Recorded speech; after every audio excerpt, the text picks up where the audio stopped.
HIV ရောဂါပိုးသွေးအပြင်တခြားဘယ်နေရာနေကူးစက်နိုင်တယ်ပေါ့နော်သွေးတို့တုပ်ပိုးရည်တုပ်ရည်ကြီးတွေနော်နောက်ကကျွန်တော်တို့စီမံတွေလည်းပါမယ်ပေါ့နော်အမျိုးသမီးအင်္ဂါတွေဆိုဝါးထွက်တဲ့အရေးတွေမိခင်တို့ရည်တွေပေါ့နော်တရားနေကူးစက်နိုင်တယ်ဒရွေးတွေချွေးတွေပုံမှန်ထိတွေ့အောင်လည်းတော့မကူးစက်နိုင်ပါဘူးဆိုတော့ပုံမှန်ဆိုလို့ရှိရင်ကျွန်တော်တို့က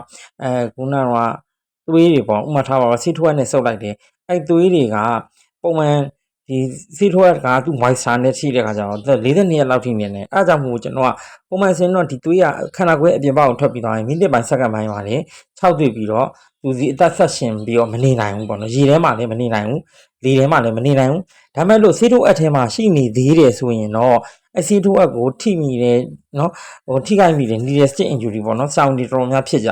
ဆိုတော့အဲ့ဒါမျိုးသူနာပြည့်ဖြစ်ကြအဲ့ဒါမျိုးဆိုလို့ရှိရင်တော့သူဒီ42ရက်လောက်ထိကို refrigerator လေးမှာထားရင်ကိုကျွန်တော်တို့ကရှိနေနိုင်တယ်ပေါ့အဲ့တော့ပုံမှန်သွေးတွေကူးတာမဟုတ်ပါဘူးဒါမဲ့တို့ကလေးကိုထမင်းခွန်ကျွေးဥမာ HIV ရှိတဲ့သူကပါဇက်မှာအနာဖြစ်နေတယ်သူကဝါးလိုက်တဲ့ခါမှာအဲ့ထမင်းထဲမှာသွေးပါသွားတယ်အဲ့ဒါကိုကလေးကိုခွန်လိုက်တယ်ဒါမှမဟုတ်ဒီတိုင်းစားကြတဲ့ခါမှာဒီ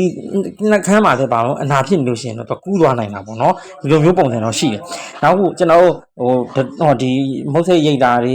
စီးထိုးတော့သုံးတဲ့ဟာမျိုးတွေပေါ့ဥမာနားဖောက်တာဟွာဖောက်တာပေါ့ဒါမျိုးတွေမှာလည်းအနည်းရှိတယ်နောက်ကတက်တူးထိုးရတယ်ပေါ့နော် sharing မလုပ်ဘူးဒီကတော့မလုပ်ကြပါဘူးခုနမှာဆိုရင်စလိုက်ပါတော့မကူဗဂျိုင်းနယ်ဆက်ကလည်းနည်းနည်းအမြင့်ဆုံးကကူးစက်နိုင်တာပါလဲဆိုတော့အကာအကွယ်ပဲနော်ဒီဓမ္မလာမဟုတ်မဆန့်ကျင်ပြီးတော့နေတာပေါ့စအိုနဲ့နေတာပေါ့နော်အဲ့တော့နောက်ဘောက်ကိုဆန့်ကျင်ဆက်ဆံနေဟာမျိုးတွေပေါ့နော်အဲ့တော့ HIV ကခုနပြောသလို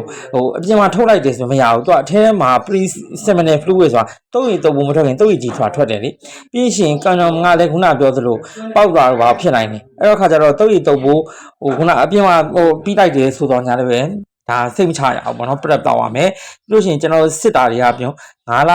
6လတခါပြန်စစ်လို့ရတယ်စစ်တဲ့ခါကျတော့ရှင်လဲသွေးကနေစစ်လို့ရတယ်ပါးစပ်ကနေယူစစ်လို့လည်းရတယ်အဲဒါကြောင့်ပုံမှန်ဆိုလို့ရှိရင်ခြင်ကိုက်တာနန်းယုံရှုံရော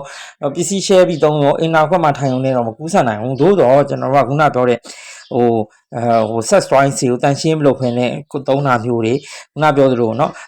ဒီကျွန်တော်တို့သုံးတဲ့ဒီဟွာတွေကviral လုတ်တွေတားတက်နေတဲ့လူအမျိုးသမီးနဲ့ oral sex လုတ်တဲ့ကာဟာမျိုးတွေဆိုလို့ကျွန်တော်ကူးစက်နိုင်တယ်ဆိုတော့တခါလေကြောက်ရှင် U equal U antitative ပဲဆိုတော့ညာလဲပဲကျွန်တော်ကနမ်ကိုသုံးခိုင်းတယ်မသုံးလို့ရှိရင်တော့ကျွန်တော်ဒီ reinfection ပေါ့ tap 2 infection တွေရရှိနိုင်တယ်เนาะအဲ့ဒါဒီသိရှိဖို့ sharing လုပ်ခြင်းဖြစ်